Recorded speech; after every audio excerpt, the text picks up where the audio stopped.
what was the foundation of the way of the peaceful warrior that truly brought it to life for you, where, it made it feel real and not just an idea? Yeah, interesting. Well, I really didn't know much. As I said, it was just a coincidence. When I wrote the book, I didn't know what to call it. It was about a lot of things, big picture type things, because of my interest that expanded out of the sports arena, out of the gymnasium,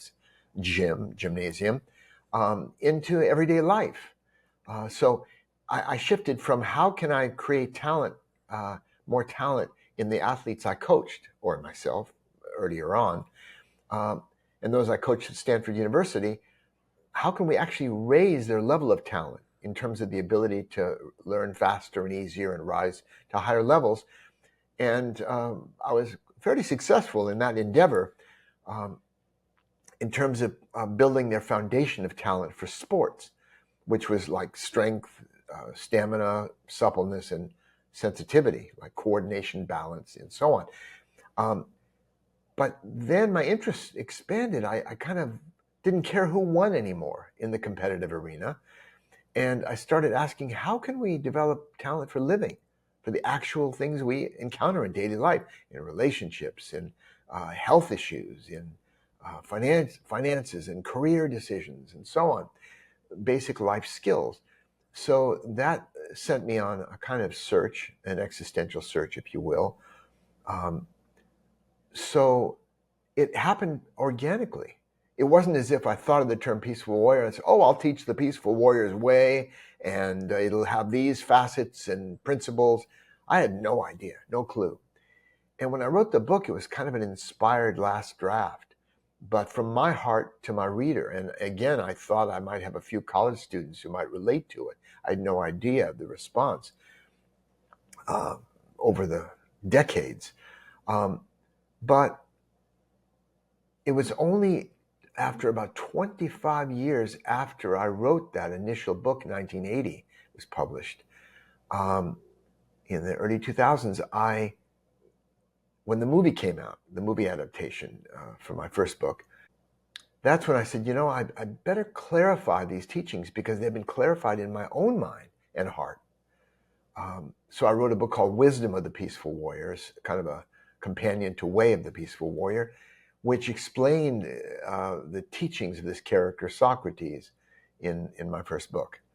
Um, so it only became clarified in my mind over time. And in my culminating work, which was written several years ago called Peaceful Heart, Warrior Spirit, um, I first revealed the source of Socrates, a few other things, and describe a 20-year intensive quest, a preparation, if you will, with four radically different mentors. One I called the professor, one I called the guru, one I called the warrior priest, and finally the sage. And they all had different approaches to life's bigger picture and practical way to live wisely and well. Many people who just see the movie or maybe read my first book think, oh, Dan met this old guy in a gas station and then he started teaching later on. But there was, again, a lot more to that story. I know you're big into the paradoxical nature of thoughts and ideas, especially when it comes to quotes. I know you're very fond of quotes. With those four teachers, do you feel like all those four teachers harmoniously work together, or were there paradoxical thoughts and ideas when relating to all of them? Paradoxical, I would say, is the answer. By the way, many people confuse paradox and irony and aren't sure what it is. But paradox are really, it's two opposing ideas or statements that are both true, depending on your viewpoint.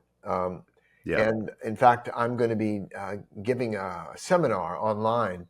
Anyone can go to my website later, and I'm sure you'll have it up if they want to read about that online event, where I'm going to talk about more deeply about paradox, humor, and change, and what that means, and how it's a key to understand the two different worlds we live in with two different truths.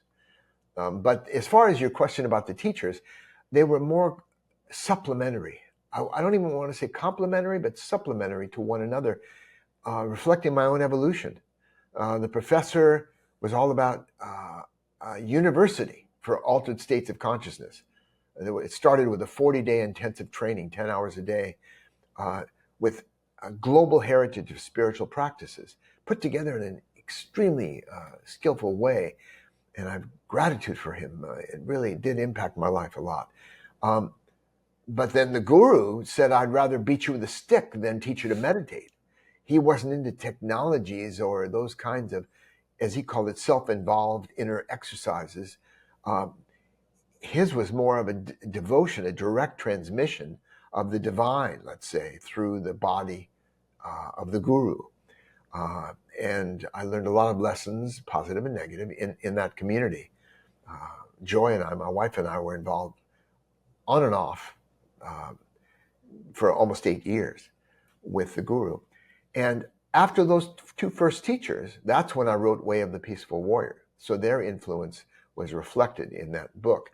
They kind of opened doors to insight in my own character. I didn't just parrot their words, but there are a few examples. For example, paradox, humor, and change came from the guru.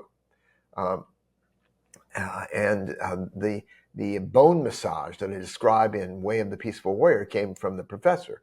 So they did have a direct influence as well as indirect.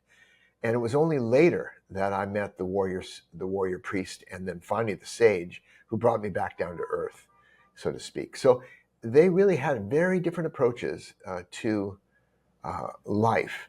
And that's why I decided to share it in the book. Not because I'm playing the game of my teachers were better than your teachers. There are hundreds, thousands of teachers, role models we all meet in our lives.